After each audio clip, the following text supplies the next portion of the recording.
Bismillahirrahmanirrahim. Assalamualaikum warahmatullahi wabarakatuh. Alhamdulillahilladzi hadana bi ta'ati wa jazarna an ma'siyati wa ashhadu an la ilaha illallah iqraran bi wahdaniyati wa ashhadu anna Muhammadan abduhu wa rasuluh, amma ba'du. Hadirin jamaah muslimin wal muslimat rahimakumullah.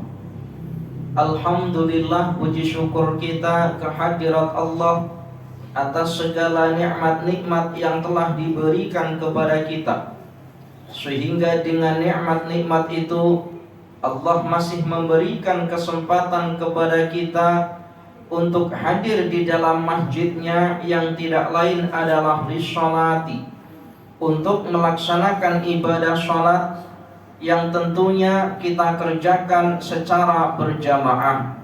Semoga masjid yang sekarang kita duduk di dalamnya ini kelak di hadapan Allah akan menjadi saksi bahwa kita selama hidup di dunia termasuk golongan orang-orang yang soleh dan solehah. Allahumma amin ya rabbal alamin. Para jamaah yang dirahmati oleh Allah, baginda Nabiuna Muhammadin sallallahu alaihi wasallam, di dalam hadisnya baginda Nabi sampaikan, khaslatani la syai'a afdalu minhuma. Ada dua perkara yang mana dua perkara ini keafdalannya tidak ada yang melebihi dibandingkan dengan dua perkara. Ada dua perkara yang utama, yang mana keutamaannya tidak ada yang melebihi dibandingkan dengan dua perkara ini. Maka apabila di dalam diri kita terdapat dua perkara ini, maka yakinlah bahwa kita adalah termasuk golongan orang-orang yang berjaya. Apa saja dua perkara itu? Yang pertama, kata baginda Nabi, al-imanu billah, iman kepada Allah.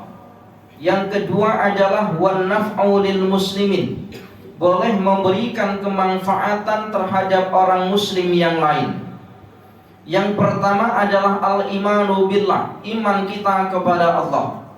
Nikmat yang terbesar yang oleh Allah berikan kepada kita di dunia itu bukanlah nikmat harta, bukan pula nikmat jawatan, bukan pula nikmat kesehatan juga, bukan. Lalu nikmat apa yang terbesar yang oleh Allah berikan kepada kita di dunia? Maka ada seorang ulama, yang mana ulama ini menjelaskan nikmat yang terbesar yang oleh Allah berikan kepada kita adalah nikmat yang ketika berada di dunia kita menikmatinya, dan ketika berada di akhirat pun juga sama, kita masih menikmatinya. Kira-kira nikmat apa? Harta di dunia saja kita menikmatinya. Kita punya kereta mewah, kita punya kereta Alphard umpamanya. Ketika kita nanti mati, kira-kira kereta Alphard kita ikut menghantarkan jenazah kita ke kubur ketak. Kira-kira kita dimasukkan kereta apa bila mati? Van jenazah. Betul ya? Bukan kereta mewah yang kita beli, bukan. Van jenazah. Itu pun roteknya mati. Nah, van jenazah roteknya mati. Selepas daripada turun daripada van jenazah, kita akan masuk lagi satu kereta. Apa kereta terakhir kelak kita? Namanya keranda. Sini sebutnya apa? Keranda ya. Yang buat gotong mayat itu keranda. Itu pun tidak ada tayarnya. Itulah kereta terakhir kelak kita. Rumah yang kita bina dengan harga juta-juta ringgit, ketika kita nanti mati, apakah kemudian kita akan dikuburkan di dalam rumah yang kita bina dengan juta-juta ringgit? Jawabnya tidak. Kita nanti akan dipindah pada satu tempat yang jauh, mungkin tidak ada elektrik, senyap, gelap, sempit, itulah rumah terakhir kelak kita yang tidak lain adalah kubur. Semuanya ini adalah nikmat yang sementara. Nikmat sehat sementara saja, nikmat sehat suatu ketika kita nanti akan sakit.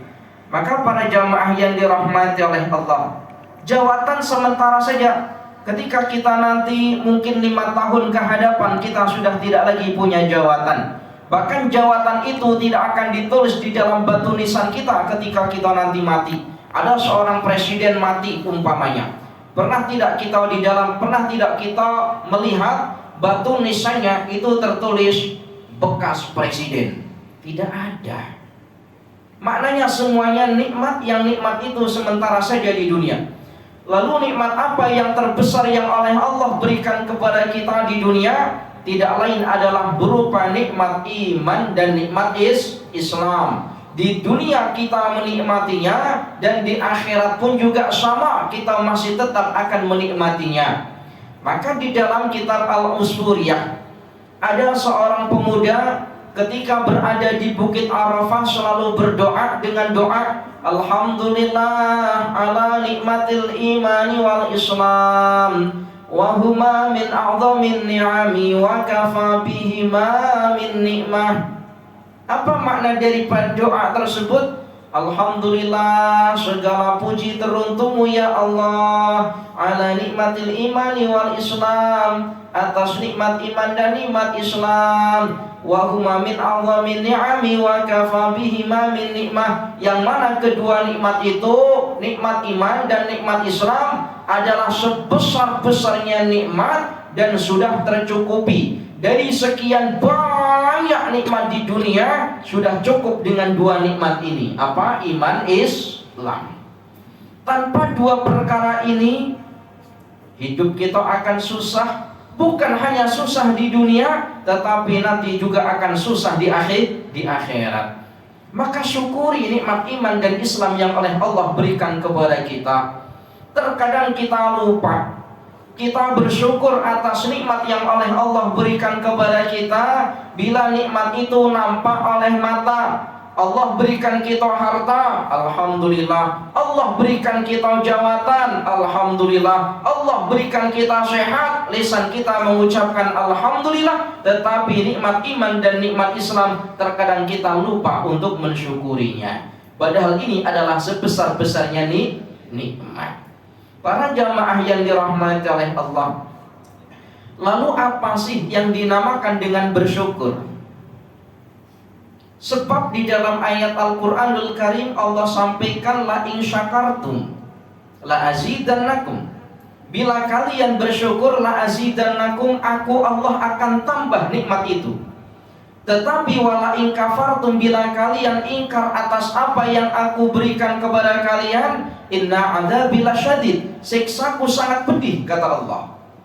Lalu apa yang dinamakan dengan bersyukur? Apakah setakat ini kita sudah termasuk orang-orang yang bersyukur? Tentu kita boleh dikatakan orang yang bersyukur apabila tahu apa itu yang dinamakan dengan bersyukur. Kira-kira apa sih yang dinamakan dengan bersyukur itu? Apakah cukup lisan kita mengucapkan alhamdulillah? Belum. Itu belum dinamakan dengan bersyukur. Nanti kita perbaiki syukur kita kepada Allah. Lalu apa yang dinamakan dengan bersyukur? Syekh Nawawi di dalam kitabnya yang bernama Nashaihul Ibad, Syekh Nawawi mengatakan yang dinamakan dengan bersyukur adalah ijra'ul a'dha'i limardatillah wa ijra'ul amwali fiha. Yang dinamakan dengan bersyukur adalah menggerakkan anggota badan kita untuk mendekatkan diri kepada Allah, dan menggerakkan apa-apa yang telah Allah berikan kepada kita sama kita gunakan untuk mendapat pahala. Boleh diingat ini? Ustaz ulangi. Yang dinamakan dengan bersyukur adalah menggerakkan anggota badan kita untuk mendekatkan diri kepada Allah, dan menggerakkan apa yang telah Allah berikan kepada kita sama kita gunakan untuk sesuatu yang sesuatu itu kita mendapat pahala. Contoh, Allah berikan kita harta umpamanya, Allah berikan kita kesehatan umpamanya. Nikmat sehat itu. Dengan sehat kita gerakkan anggota badan kita untuk mendekatkan diri kepada Allah. Salah satunya adalah dengan mengucapkan kalimat alhamdulillah. Tetapi ini tidak cukup, alhamdulillah sudah dinamakan dengan bersyukur. Menggerakkan anggota badan kita untuk mengucapkan kalimat alhamdulillah, lalu menggerakkan sesuatu yang telah Allah berikan kepada kita berupa apa tadi? Sehat, sama kita gunakan untuk sesuatu yang sesuatu itu kita mendapat pahala. Maknanya macam mana? Lisan kita mengucapkan kalimat alhamdulillah, dengan sehat itu kita semakin menambah ibadah. Inilah yang dinamakan dengan bersyukur. Boleh difaham ya ini ya? Jangan sampai tidak paham. Jangan sampai tidak paham. Para jamaah yang dirahmati oleh Allah, apa guna Allah berikan kita sehat, lisan kita mengucapkan alhamdulillah, tetapi dengan sehat itu justru kita semakin bermaksiat kepada Allah? Tak ada guna. Nabi Ayub alaihi salam, seorang nabi yang oleh Allah pernah diberikan sakit yang bertahun-tahun namanya. Andaikan Nabi Ayub ini memohon kepada Allah untuk disembuhkan sakitnya, niscaya Allah akan sembuhkan sakit dalam tubuh Nabi Ayub. Tetapi Nabi Ayub tidak memohon untuk disembuhkan sakitnya. Justru Nabi Ayub memohon, ya Allah, andaikan dengan sakit yang kau berikan kepadaku semakin mengingatkan aku kepada engkau ya Allah, maka jangan pernah kau hilangkan sakit ini dalam tubuhku ya Allah. Kenapa? Sebab banyak orang yang ketika sakit ingat kepada Allah, lisannya zikir seolah-olah esok hendak mati, tapi bila Allah berikan sehat, lupa dengan zikirnya. Betul ya? Seringkali Ustadz datang, ada orang kampung sakit ke hospital, Ustadz ziarah, itu biasanya ketika dekat hospital berbaring, astagfirullah, astagfirullah, astagfirullah. 2-3 hari sehat, datang ke rumah, lupa dengan zikirnya. Para jamaah yang dirahmati oleh Allah, beberapa bulan yang lepas di kampung tempat Ustadz mengajar ada orang sakit. Ustadz pun ziarah. Orangnya belum tua mana, secara jasad sehat, tetapi dia ini sakit, tak boleh berjalan. Tak boleh berjalan. Ustadz pun datang ke rumah. Lalu orang ini kata, Ustadz, minta maaf Ustadz, sekarang ampuni tak boleh datang lagi ke masjid sebab saya tak boleh jalan, katanya. Rumahnya dengan masjid itu kurang lebih sekitar 200 meter saja, dekat dengan masjid. Ustaz, minta maaf Ustaz, sekarang ampuni tak boleh datang lagi ke masjid Ustaz sebab tak boleh jalan. Lalu daripada belakang saya itu ternyata ada anaknya. Yang anaknya itu kata apa? Anaknya kata macam ini, apalah ayah, dulu sehat pun juga tak pernah pergi masjid, katanya. Maknanya macam mana? Terkadang kita menyesal untuk tidak melakukan sesuatu ketika Allah memberikan kita sakit. Padahal baginda Nabi Sallallahu Alaihi Wasallam sudah mengingatkan kepada kita, ightanim khamsan qabla khamsin. Manfaatkanlah 5 perkara sebelum datang 5 perkara yang lain. Di antara 5 perkara itu adalah manfaatkan masa sehatmu sebelum datang masa sakitmu. Sebab orang yang sakit macam manapun, ibadahnya itu tidaklah sesempurna ketika dia dalam keadaan sehat. Maka manfaatkan masa sehat kita sebelum datang masa sakit kita. Para jamaah yang dirahmati oleh Allah, nikmat harta, bagaimana cara mensyukurinya? Ketika dulu kita miskin, lalu sekarang kita kaya, bagaimana cara mensyukuri nikmat harta tersebut? Menggerakkan anggota badan kita untuk mendekatkan diri kepada Allah, salah satunya mengucapkan kalimat alhamdulillah, dan menggerakkan apa yang telah Allah berikan kepada kita, sama kita gunakan untuk sesuatu yang sesuatu itu kita mendapat pahala. Maknanya macam mana? Harta kita gunakan untuk sesuatu yang sesuatu itu kita mendapat pahala. Apa guna Allah berikan kekayaan kepada kita, tetapi dengan kaya justru kita semakin lupa kepada Allah? Tak ada guna. Apakah pernah ada? Ada, bahkan seorang sahabat. Dulu ada seorang sahabat yang namanya Sa'labah. Orang miskin atau sahabat yang paling miskin, tapi ahli ibadah. Ahli ibadah. Sampai-sampai sahabat yang lain iri dengan sahabat yang bernama Sa'labah ini. Satu hari Sa'labah ini menghadap baginda Nabi.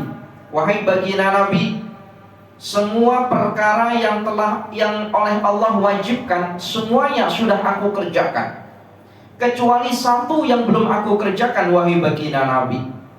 Apa itu Sa'labah yang belum kau kerjakan? Zakat dan sedekah. Macam mana aku nak membayar zakat? Macam mana aku nak bersedekah sementara aku miskin, wahai baginda Nabi? Maka doakan aku semoga aku menjadi orang kaya. Bila aku kaya maka aku akan bersedekah. Bila aku kaya maka aku akan membayar zakat, akan membantu orang-orang yang tidak berkemampuan. Maka baginda Nabi pun memberikan 2 ekor kambing, kambing jantan dan kambing betina. Kalau kambing itu jantan betina ya, bukan laki perempuan, bukan. Sebab terkadang Ustadz ada dengar, ada sebagian orang panggil dengan sebutan budak jantan dan budak betina, macam kambing saja ini. Ada orang sini yang sebut budak jantan, budak betina.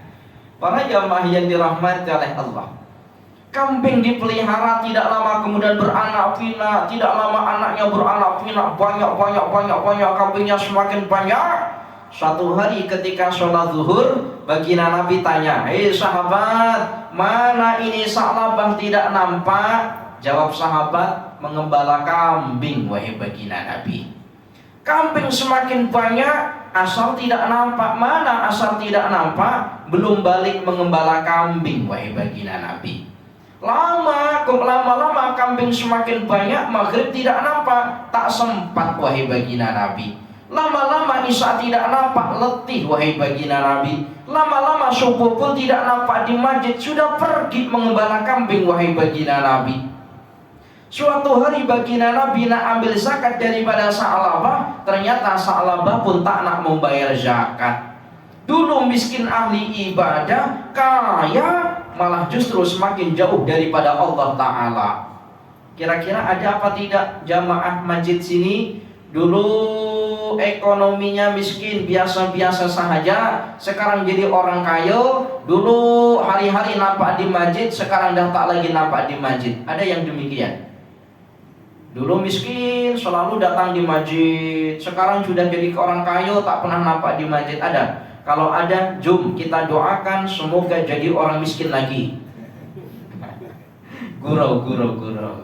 Para jamaah yang dirahmati oleh Allah, kenapa? Nikmat yang oleh Allah berikan kepada kita, dengan nikmat menjadikan kita jauh daripada Allah, maka hakikatnya nikmat itu adalah musibah, bukan nikmat.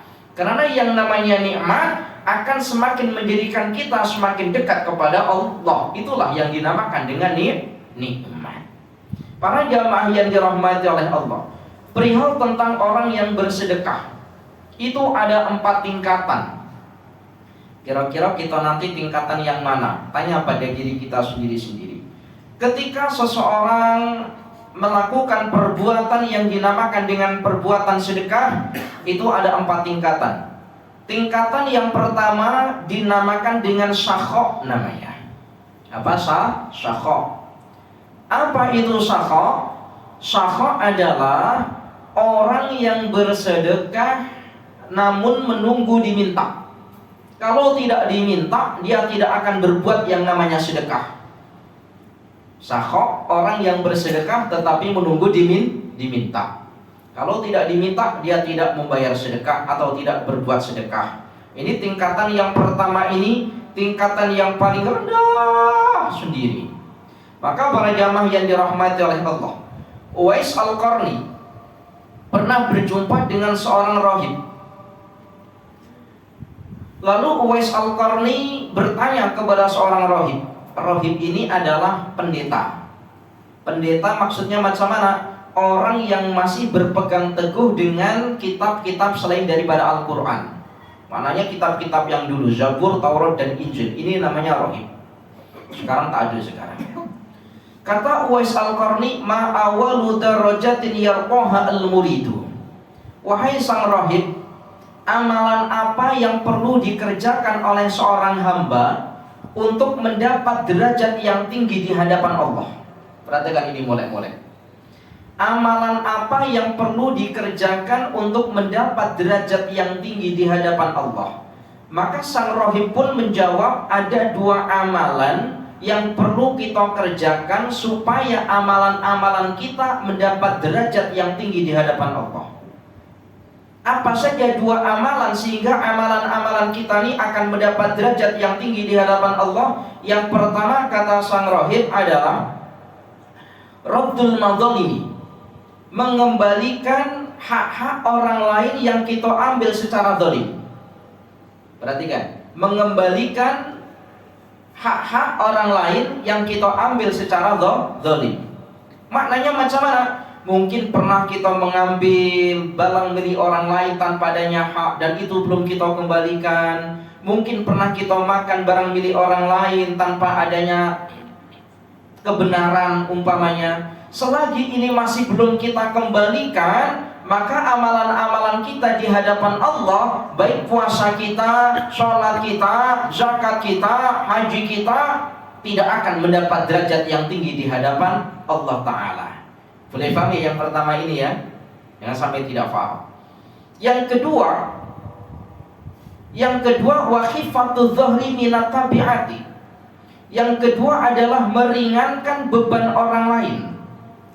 Maknanya meringankan beban orang lain ini macam mana? Para jamaah yang dirahmati oleh Allah, seringkali Ustaz nasihatkan kepada para jamaah, kalau nak pergi ibadah umroh, kalau nak pergi ibadah haji, banyak Ustaz, ambu bulan ini nak pergi ibadah umroh, tolong doakan saya selamat Ustaz. Itu biasanya yang pertama kali akan saya tanya, macam ini, Tuan sebelum umroh, Tuan sebelum haji, pastikan jiran Tuan kanan kiri depan belakang itu adalah orang yang sudah berkecukupan. Maknanya jangan sampai ketika Tuan umroh tetapi di samping kanan kiri depan belakang Tuan ada jiran yang jiran itu tidak boleh makan, tidak boleh minum. Artinya kesusahan. Kenapa? Kalau Tuan membiarkan jiran dalam keadaan tak boleh makan, membiarkan sementara Tuan melaksanakan ibadah umroh, melaksanakan ibadah haji, maka perkara-perkara yang Tuan kerjakan tidak akan mendapat derajat yang tinggi di hadapan Allah Ta'ala. Maka perhatikan ini molek-molek. Kalau kita nak pergi umroh, pastikan jiran kita depan, belakang, kanan, kiri tidak ada orang yang kesusahan. Kalau ada orang yang kesusahan, kita boleh bantu. Sekira selama kita haji atau selama kita umroh, orang ini tidak dalam keadaan kesusahan atau cukup makan dan minumnya. Para jamaah yang dirahmati oleh Allah. Kemudian tingkatan sedekah yang kedua, tadi yang pertama dinamakan dengan syakha, orang yang bersedekah tanpa menunggu diminta. Orang yang bersedekah namun menunggu diminta. Kalau tidak diminta dia tidak akan berbuat. Kemudian yang kedua itu dinamakan dengan judun namanya. Apa judun? Kalau jamaah punya kamus bahasa Arab, syakha dengan judun itu artinya sama. Orang yang dermawan tetapi mempunyai pengertian yang berbeda. Kalau syakha itu dermawan, sini bahasanya apa ya? Dermawan. Kalau syakha itu dermawan tetapi nunggu diminta sama orang lain. Tapi kalau judun, ia akan membagikan apa yang dia miliki sebelum diminta. Ini namanya judun. Judun adalah orang yang bersedekah tanpa diminta. Tengok jirannya tidak ada kemampuan, terus dia bagi dan seterusnya. Subhanallah, tabarakallah. Para jamaah yang dirahmati oleh Allah, Ustaz nak bercerita satu kisah. Terkadang kita ini nak bantu orang lain takut kalau harta kita berkurang. Maka tidak ada cerita orang ahli sedekah, ahli membantu orang lain, kemudian orang ini menjadi miskin. Tidak ada cerita. Ada suatu kisah, mungkin menjadi pengajaran kepada kita. Ada seorang pemain badminton. Apa namanya? Badminton. Ada seorang badminton namanya Jonathan Christian, orang Indonesia. Ini bukan orang Muslim. Ketika Jonathan Christian ini nak bermain badminton, dia melihat ada satu masjid, yang masjid itu tengah dalam pembinaan tetapi berhenti karena tak cukup uang. Lalu dia berkata, andaikan nanti aku mendapat juara 1 dan mendapat bonus, maka semua bonus itu aku akan berikan semuanya untuk pembinaan masjid. Padahal bukan orang Muslim.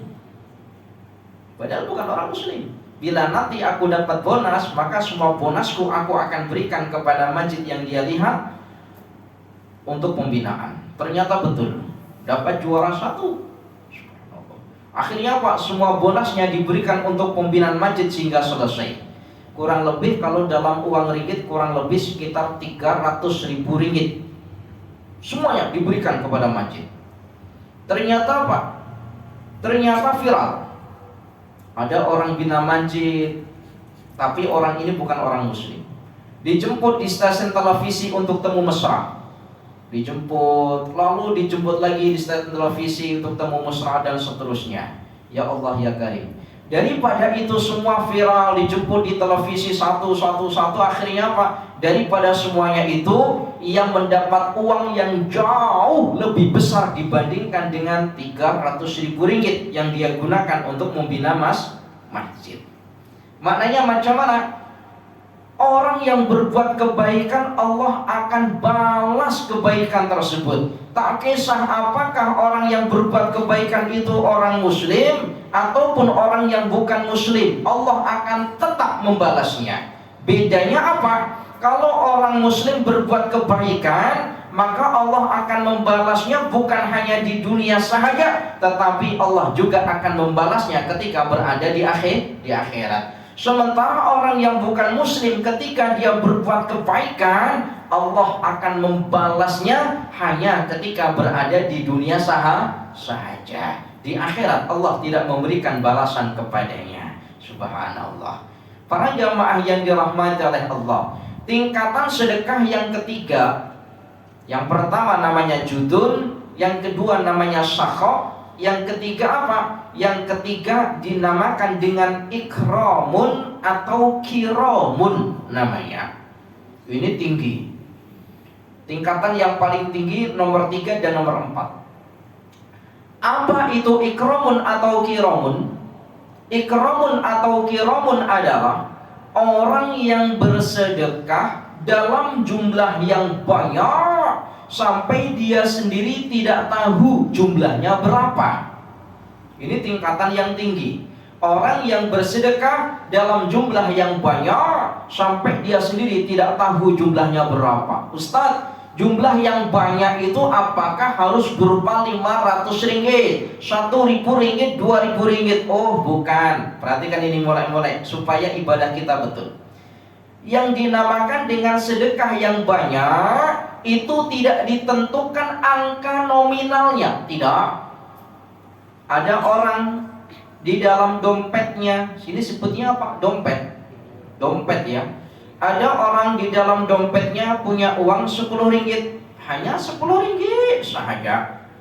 Daripada uang 10 ringgit itu ia ambil 1 ringgit lalu dimasukkan pada tabung masjid umpamanya. Lalu ada satu orang lagi di dalam dompetnya ada uang 500 ringgit. Daripada 500 ringgit itu ia ambil 10 ringgit dimasukkan dalam tabung masjid. Belum tentu yang 10 itu pahalanya lebih banyak dibandingkan dengan yang 1 ringgit. Maknanya besar kecil pahala orang yang bersedekah itu tidak ditentukan angka atau nominalnya, tetapi ditentukan seberapa mampu kita membantu atau dalam bersedekah. Boleh paham ya yang demikian ini ya? Boleh paham, subhanallah.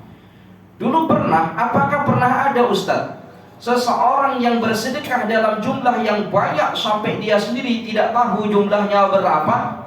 ada seorang sahabat. Siapa beliau? Sahabat Abu Bakar As-Siddiq. Ketika baginda Nabi Sallallahu Alaihi Wasallam sampaikan, wahai sahabat, siapa di antara kalian yang hendak membantu peperangan? Kita nak melakukan satu peperangan tetapi tak cukup modal. Silahkan bagi kalian yang diberikan kelebihan rezeki, ambil uang kalian, bawa di hadapanku. Maka semua sahabat balik ke rumah, ambil uangnya, lalu diberikan di hadapan baginda Nabi. Baginda Nabi tunggu, ada seorang sahabat yang tak datang-datang lama, tak datang. Bila datang, sahabat ini membawa seluruh hartanya. Siapa sahabat ini? Abu Bakar As-Siddiq. Wahai Abu Bakar As-Siddiq, kenapa engkau lambat datang? Maka jawab sahabat Abu Bakar As-Siddiq, wahai baginda Nabi, sebab aku sibuk mengumpulkan seluruh harta-harta yang aku miliki. Jumlahnya tak tahu berapa. Semua dibawa di hadapan baginda Nabi. Bahkan ketika sahabat Abu Bakar As-Siddiq mengumpulkan seluruh hartanya, anak daripada sahabat Abu Bakar As-Siddiq berkata, wahai ayahku, semua harta kau kumpulkan, kau nak bawa di hadapan baginda Nabi, lalu apa yang engkau tinggalkan untuk kami? Kata anak daripada sahabat Abu Bakar As-Siddiq. Apa jawab sahabat Abu Bakar As-Siddiq? Wahai anakku, masih ada satu kotak di dekat lemari. Kira-kira bayangan kita apa kalau mendapati jawaban semacam ini? Masih ada satu kotak di dekat lemari. Mungkin bayangan kita dalam kotak itu penuh dengan harta, betul ya? Tetapi tidak. Sahabat Abu Bakar As-Siddiq kata, masih ada satu kotak di dekat lemari. Itu maknanya memang betul-betul kotak yang di dalamnya tidak ada apa-apanya. Ya Allah, ya Karim, subhanallah. Para jamaah yang dirahmati oleh Allah, tingkatan yang nomor 4. Tingkatan yang nomor 4 ini tingkatan yang paling tinggi sekali. Apa tingkatan yang nomor 4 itu? Tingkatan yang nomor 4 dinamakan dengan itharun atau atharun. Yang pertama sakha, yang kedua judun, yang ketiga ikramun atau kiramun, yang keempat dinamakan dengan itharun atau atharun. Siapa golongan yang keempat yang paling tinggi ini? Ustaz nak kasih contoh. Contohnya macam ini. Ini agak sulit diterangkan. Jadi Ustaz kasih contoh, nanti tolong disimpulkan, maksudnya difahami daripada contoh ini. Ini contohnya macam ini. Ada orang kaya, ada orang yang tidak berkemampuan, maknanya orang miskin. Ada orang kaya, ada orang yang tidak berkemampuan, maknanya orang miskin. Datanglah orang kaya ini kepada orang miskin dengan membawa uang 10.000. Ini contoh. Datanglah orang kaya kepada orang miskin dengan membawa uang 10.000, nak bantu orang miskin ini. Ketika orang kaya ini datang di hadapan orang miskin dengan membawa uang 10.000, orang miskin ini kata, wahai tuan, janganlah kau berikan uang itu kepadaku. Janganlah kau berikan uang itu kepadaku. Kenapa? Sebab masih ada orang yang jauh lebih miskin dibandingkan dengan aku. Jom aku hantar kepada orang yang lebih miskin dibandingkan dengan aku, dan berikanlah uang yang 10.000 itu kepada mereka. Boleh paham ya contoh ini ya? Boleh paham? Maka orang miskin ini, yang ini tadi yang Ustaz contohkan, ini adalah tingkatan yang paling tinggi sekali. Nak diberikan sesuatu tetapi dia menolaknya karena dia tahu masih ada orang yang jauh lebih berhak untuk menerimanya. Kalau uang mungkin 1 ringgit 2 ringgit banyak diberikan, oh minta maaf saya tak terima. Ini masalahnya 1.000, 2.000, bahkan 10.000 dia tak menerima. Kenapa? Sebab masih banyak orang yang jauh lebih miskin dibandingkan dengannya. Ya Allah, luar biasa. Kira-kira kita pernah jumpa tak orang yang demikian? Pernah ada di kampung ini? Hampir-hampir tidak ada. Yang banyak macam mana? Yang banyak kita jumpa, kalau boleh semua bantuan itu kau berikan kepadaku, kalau boleh sumbangan itu kau berikan semuanya kepadaku, yang lain mati tidak mengapa. Ini yang banyak. Bulan-bulan lepas, masa bulan 11, 12, di tempat Ustaz ini terkena banjir di Kelantan ini. Banjir naik pukul 3 pagi air naik, tak sempat dan nak selamatkan, benar-benar tak sempat. Para jamaah yang dirahmati oleh Allah, di saat banjir kurang lebih sekitar 5 atau 6 hari macam tuh, ya banyak orang kasih bantuan makanan, bantuan ini. Tapi Masya Allah, disitulah nampak macam mana kerakusan seseorang. Dia akan ambil banyak-banyak, sementara yang lain terkadang tidak kebagian. Padahal cukup. Kalau semisal dia cukup sekedarnya saja, yang lain pun juga akan ikut mendapat. 2 hari lepas, Ustadz ada berbuka puasa di salah satu masjid di Kelang. Bisa tak sebutkan nama masjidnya. Beratur nak mengambil makanan. Ini cerita sedikit untuk pembelajaran kepada kita. Beratur nak berbuka puasa, beratur nak ambil makanan. Ustadz ini 2 orang dengan pelajar Ustadz yang ada di belakang sana. Paling belakang sendiri. Ketika nak ambil makanan paling terakhir sendiri, tinggal nasi, lauk semuanya habis. Saya kata, tak ada lauk lagi kok. Habis katanya. Sementara orang yang ada di hadapan saya, subhanallah tabarakallah, ambil nasi, ambil lauk umpama gunung umpamanya. Sehingga yang tidak kebagian. Ini jangan sampai demikian itu, jangan. Para jamaah yang dirahmati oleh Allah, Masya Allah. Tingkatan yang ketiga ini, tingkatan yang keempat ini dinamakan dengan itharun atau atharun. Apakah kita termasuk tingkatan yang pertama syakha, atau tingkatan yang kedua judul, atau tingkatan yang ketiga ikramun atau kiramun, atau tingkatan yang keempat namanya itharun atau atharun? Maka tanyalah pada diri kita sendiri-sendiri. Para jamaah yang dirahmati oleh Allah, secara am, tingkatan-tingkatan seseorang ketika melakukan ibadah, agak tinggi sedikit bahasanya. Secara umum, tingkatan-tingkatan atau derajat-derajat seseorang ketika melakukan ibadah, baik sholatnya, zakat, ataupun puasanya dan semua ibadahnya, itu ada 3 tingkatan. Tingkatan yang pertama, ketika seseorang melakukan ibadah baik sholat ataupun puasanya, tingkatan yang pertama adalah sekedar menggugurkan kewajiban.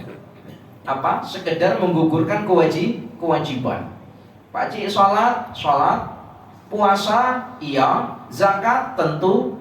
Kenapa semuanya dikerjakan? Jawabnya sebab wajib. Kalau tidak wajib, tentu tidak dikerjakan. Biasanya orang yang tingkatan pertama ini melakukan apa yang oleh Allah perintahkan dan dia melaksanakan hanya sekedar menggugurkan kewajiban, biasanya ibadahnya itu dikerjakan dengan diremehkan. Sholat hukumnya wajib, sudah dikumandangkan azan zuhur, Allahu Akbar, tunggulah, zuhur masih lama, pukul 2 sudah, nantilah pukul 3 masih sempat sholat zuhur. Pukul 3 nantilah, pukul 3:30 pun masih boleh lagi sholat zuhur. Akhirnya pukul 4 baru melaksanakan sholat zuhur. Yang terpenting kan saya sholat, selesai sudah. Sekedar menggugurkan kewajiban. Puasa, yang terpenting saya menahan lapar, dan yang terpenting saya melaksanakan kewajiban. Meskipun puasanya dikerjakan dengan tidur sepanjang hari, nggak mengapa. Yang terpenting saya melakukan kewajiban berupa puasa. Maka orang yang melaksanakan puasa itu ada tiga tingkatan. Kita ini melakukan puasa, orang semuanya melaksanakan puasa. Tetapi orang yang melaksanakan puasa antara satu dengan yang lainnya itu terbagi menjadi 3. Yang pertama, orang melaksanakan puasa hanya menjaga perutnya daripada lapar dan dahaga. Yang pertama, maknanya tidak makan sahaja, tidak makan, tidak minum sepanjang hari sampai daripada waktu maghrib. Ini tingkatan yang pertama, tingkatan yang paling rendah. Tingkatan yang kedua ketika melakukan puasa adalah bukan hanya setakat menjaga perutnya daripada makan dan minum, tetapi menjaga anggota tubuhnya daripada melakukan perbuatan maksiat. Menjaga lisannya untuk tidak berkata bohong, menjaga lisannya untuk tidak berghibah, membicarakan keburukan orang lain, menjaga tangannya untuk tidak mengambil barang tanpa adanya hak, menjaga kakinya supaya tidak melangkahkan ke perkara yang tidak molek. tingkatan yang kedua ini boleh dikata tingkatan yang tengah-tengah. Tingkatan yang ketiga, ketika seseorang melakukan puasa, bukan hanya setakat menjaga perutnya daripada lapar dan minum, bukan hanya setakat menjaga anggota tubuhnya daripada melakukan perbuatan maksiat. Yang ketiga apa? Yang ketiga adalah menjaga hatinya daripada perkara-perkara urusan dunia. Tidak disibukkan hatinya dengan memikirkan perkara-perkara dunia. Tingkatan yang ketiga ini tingkatan yang paling tinggi. Nah, tadi Ustadz bincang tingkatan orang yang melakukan ibadah ada 3. Yang pertama nak sekedar menggugurkan kewajiban. Yang kedua apa? Yang kedua adalah untuk mendapat surga. Pak Cik sholat iya, puasa iya, zakat iya, haji sudah beberapa kali umpamanya. Untuk apa Pak Cik? Supaya nanti saya mendapat surga di akhirat. Nah ini banyak yang kedua ini. Para jamaah yang dirahmati oleh Allah, Ustaz nak tanya di hadapan para jamaah, tolong jawab. Kalau kita punya anak, lalu anak kita suruh, nah hari ini tolong bersihkan rumah. Kita punya anak-anak, nakku, hari ini kau bersihkan rumah. Lalu anaknya jawab macam ini, boleh ayah, hari ini saya nak bersihkan rumah, tetapi nanti selepas aku bersihkan rumah, aku nak minta uang 50 ringgit. Ustaz nak tanya, kira-kira anak kita yang demikian ini dinamakan anak yang taat atau tidak? Taat apa tidak? Gimana? Wayang. Melakukan suatu perintah tetapi nak mendapat sesuatu. Ini dalam ilmu tasawuf tidak dinamakan orang yang taat.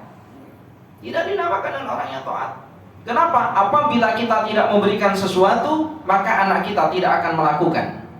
Dan sama, apakah kita sebagai seorang hamba yang oleh Allah perintah, wahai hambaku sholat, wahai hambaku puasa, zakat, haji, iya ya Allah, semuanya akan saya kerjakan, tapi nanti saya minta surga ya Allah. Kira-kira hamba yang taat apa tidak? Belum dinamakan sebagai hamba yang taat, karena melakukan suatu perkara nak minta sesuatu yang lain. Tingkatan yang kedua ini tingkatan yang paling banyak, tingkatan yang paling tinggi, dan ini yang terakhir. Tingkatan yang paling tinggi ketika seseorang melakukan ibadah, tujuannya apa? Tujuannya bukan sekedar menggugurkan kewajiban, bukan untuk mendapat surga, tetapi apa? Tingkatan yang nomor 3, untuk mendapat ridho daripada Allah Ta'ala. Ya Allah, aku tak kisah ya Allah, apakah nanti di akhirat engkau nak masukkan aku ke dalam surga, atau kau nak masukkan aku ke dalam neraka, aku tak kisah ya Allah, itu urusanmu ya Allah. Yang terpenting di setiap ibadahku engkau berikan aku ridho ya Allah. Ini tingkatan yang paling tinggi. Sehingga apa? Karena dia nak mendapat ridho di dalam suatu ibadah, maka dia akan memolehkan semua ibadahnya di hadapan Allah Ta'ala. Kenapa? Sebab tidak ada ridho di dalam ibadah yang tidak molek. Boleh dipahami ini? Agak sedikit tinggi bahasanya. Karena dia nak mendapat ridho daripada Allah Ta'ala, maka dia akan memolehkan semua ibadahnya. Kenapa? Sebab tidak ada ridho di dalam ibadah yang tidak molek. Kita sholat asal-asalan, tapi kita nak mendapat ridho. Macam mana ridho? Sholatnya saja tak betul. Nah ini, maka subhanallah, kira-kira kita tingkatan yang mana? Tanyalah pada diri kita sendiri-sendiri. Cukup? Insyaallah kita lanjutkan pada pertemuan-pertemuan yang akan datang, insyaallah, karena keterbatasan waktu yang ada. Para jamaah yang dirahmati oleh Allah, Ustaz alhamdulillah tiap-tiap tahun boleh silaturahim di hadapan para jamaah. Perkenalkan, nama Ustaz Ahmad Sya'roni bin Muhammad Mustaqim. Para jamaah yang dirahmati oleh Allah, harap insyaallah tahun depan kita boleh jumpa lagi bulan Ramadan, dan Ustaz harap kita juga boleh bersilaturahim kembali. Para jamaah yang dirahmati oleh Allah, sebelum Ustaz akhiri daripada isi pengajian ini, Ustaz ada satu hajat kepada para jamaah. Apa hajat Ustaz? hajat Ustadz. Pertama, Ustadz ini sekarang tengah mengusahakan membina masjid lantai 1, lantai 2, dan lantai 3 di Kelantan, di tengah-tengah pondok. Insya Allah masjid tersebut akan menjadi pusat pengajian orang-orang kampung, insya Allah. Setakat ini masjid itu kurang lebih sudah 60% sudah selesai. Di dalam masjid tersebut digunakan untuk mengaji Al-Quran, untuk pelajar-pelajar tahfiz, dan alhamdulillah hampir-hampir setiap tahun ada pelajar-pelajar yang khatam Al-Quran, alhamdulillah. Para jamaah yang dirahmati oleh Allah, masjid ini belum selesai lagi, dan Ustadz berikhtiar supaya masjid ini boleh selesai 100%, yang insya Allah akan digunakan sebagai masjid sholat Jumat untuk orang kampung. Maka oleh sebab itu Ustadz nak mengetuk hati para jamaah, bila Allah berikan keluasan rezeki kepada kita pada hari ini, maka boleh perbantukan daripada hajat Ustadz tersebut. Di belakang sana ada tabung derma daripada pondok Ustadz untuk pembinaan masjid tersebut. Silahkan, berapapun itu akan berguna besar baik pelajar dan orang kampung yang ada di tempat Ustadz untuk pembinaan masjid. Para jamaah yang dirahmati oleh Allah, dan bagi para jamaah yang sekiranya nak mewakafkan hartanya minimal 50, boleh ambil daripada sijil wakaf, nanti ada di belakang sana. Dan bagi para jamaah yang sekira nak menderma atau nak mewakafkan hartanya tetapi belum membawa uang dan berkesempatan untuk ambil, insya Allah Ustadz boleh tunggu, insya Allah. Kemudian satu lagi, para jamaah, di tempat Ustadz mengajar ada pelajar-pelajar yang dhaif, anak yatim, anak miskin, tidak berkemampuan, dan ada pelajar yang mu'alaf. Alhamdulillah, nak belajar Al-Quran, nak belajar ilmu kitab. Pelajar ini semuanya kami berikan, makannya, minumnya, kitabnya, semuanya kami berikan. Lalu dari mana biaya itu Ustadz dapat? Jujur, Ustadz membuat satu produk di pondok, ini produk pondok, berupa susu dan kopi. Jadi bagi para jamaah yang sekira nak membantu daripada pelajar-pelajar ini, silahkan dengan cara membeli kopi atau susu yang Ustadz bawa, susu kambing. Daripada hasil penjualan tersebut akan digunakan untuk pelajar-pelajar yang tidak berkemampuan. Nanti susu kambing dan kopi ada di belakang sana. Al-afu minkum, mohon maaf apabila ada kesalahan. Kita jumpa di lain kesempatan. Kita doa sekejap terlebih dahulu. Bismillahirrahmanirrahim. Allahumma salli ala sayyidina Muhammad wa ala ali sayyidina Muhammad.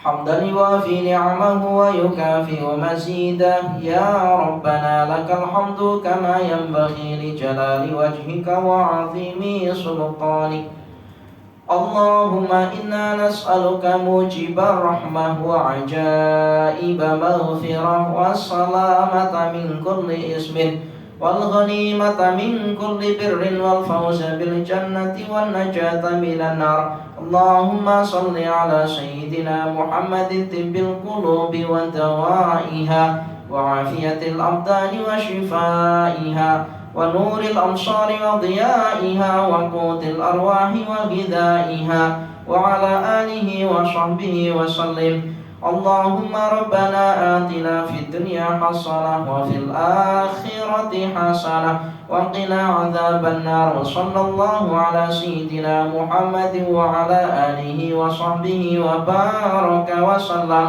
سبحان ربك رب العزة عما يصفون وسلام على المرسلين والحمد لله رب العالمين. Al-afu minkum, mohon maaf apabila ada kesalahan. Assalamualaikum warahmatullahi wabarakatuh.